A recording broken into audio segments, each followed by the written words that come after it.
சபாநாயகர் தேர்தல் நடக்கிறது, அதில் போட்டி இருக்கிறது என்பது தெளிவாகிறது.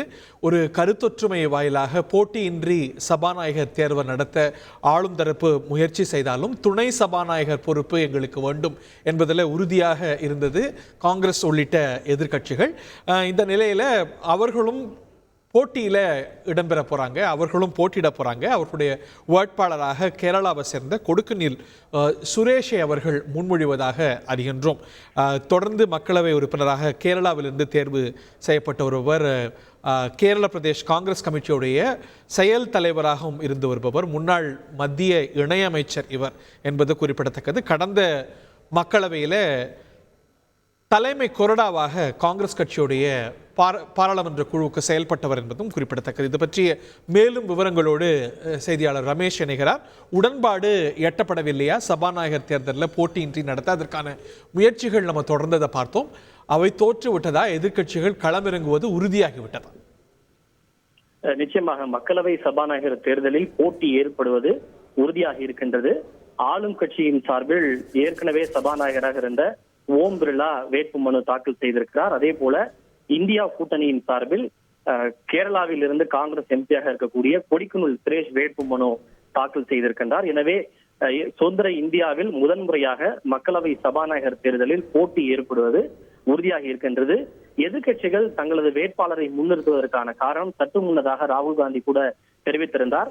நீங்கள் முன்னிறுத்தக்கூடிய வேட்பாளரை நாங்கள் ஆதரிக்கிறோம், ஆனால் மரபின்படி எதிர்கட்சிகளை சேர்ந்தவர்களுக்கு துணை சபாநாயகர் பதவி வழங்கப்பட வேண்டும் என்று நாங்கள் கோரியிருக்கிறோம்.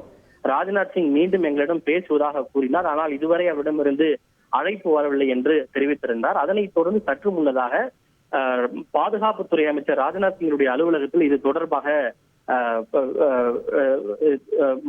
கே.சி. வேணுகோபால், காங்கிரஸ் கட்சியினுடைய பொதுச் செயலாளரும் எம்பியுமான கே.சி. வேணுகோபால் மற்றும் திமுக மக்களவை குழு தலைவர் டி.ஆர். பாலு ஆகியோர் சந்தித்து பேசுவதற்காக சென்றிருந்தனர். இந்த சந்திப்பின் போது மக்களவை துணை சபாநாயகர் பதவி எதிர்கட்சிகளுக்கு வழங்குவது தொடர்பாக எந்த விதமான உத்தரவாதமும் ஆளும் கட்சியின் சார்பில் கொடுக்கப்படவில்லை. இதனைத் தொடர்ந்து தேசிய ஜனநாயக கூட்டணியின் வேட்பாளரை நாங்கள் ஆதரிக்க மாட்டோம் என்று மறுப்பு தெரிவித்து அவருடைய அறையிலிருந்து கே.சி. வேணுகோபால் மற்றும் டி.ஆர். பாலு ஆகியோர் வெளியேறினர். அதனைத் தொடர்ந்து தற்போது இந்தியா கூட்டணியின் சார்பில் கேரளாவை சேர்ந்த காங்கிரஸ் கட்சியினுடைய எம்பி கொடிக்குனில் சுரேஷ் மக்களவை சபாநாயகர் தேர்தலில் போட்டியிட வேட்புமனு தாக்கல் செய்துள்ளார். நாளை சபாநாயகர் தேர்தல் நடைபெற உள்ளது. இந்த தேர்தலில் யார் வெற்றி பெற போகிறார்கள் என்பது தெரிய வரும். இது ஒரு கிட்டத்தட்ட ஆளும் கட்சிக்கு எத்தனை உறுப்பினர்களின் ஆதரவு இருக்கிறது, அதே போல எதிர்கட்சிகளுக்கு எத்தனை உறுப்பினர்களின் ஆதரவு இருக்கிறது என்பதை அடிகோடிட்டு காட்டக்கூடிய ஒரு நம்பிக்கை தீர்மானமாகவே கூட இது இருக்கும் என்று எதிர்பார்க்கப்படுகின்றது. கிட்டத்தட்ட ஆளும் கூட்டணிக்கு மக்களவையிலே சுமார் 290க்கும் மேற்பட்ட உறுப்பினர்களின் ஆதரவு உள்ளது. ஆளும் கூட்டணியின் வேட்பாளர் வெற்றி பெறுவார் என்று எதிர்பார்க்கப்பட்டாலும் போட்டி என்று ஒன்று ஏற்பட்டிருப்பதால் யார் யாருக்கு எத்தனை உறுப்பினர்களின் ஆதரவு இருக்கிறது என்பதை காட்டக்கூடிய ஒரு நம்பிக்கை தீர்மானமாக கூட இந்த சபாநாயகர் தேர்தல் அமைய இருக்கிறது குறிப்பிடத்தக்கது. இந்த கொடிக்குனில் சுரேஷ் கேரளாவில் உள்ள மாவேலிக்கர மக்களவை தொகுதியிலிருந்து 8 முறை போட்டியிட்டு வெற்றி பெற்றிருக்கின்றார்.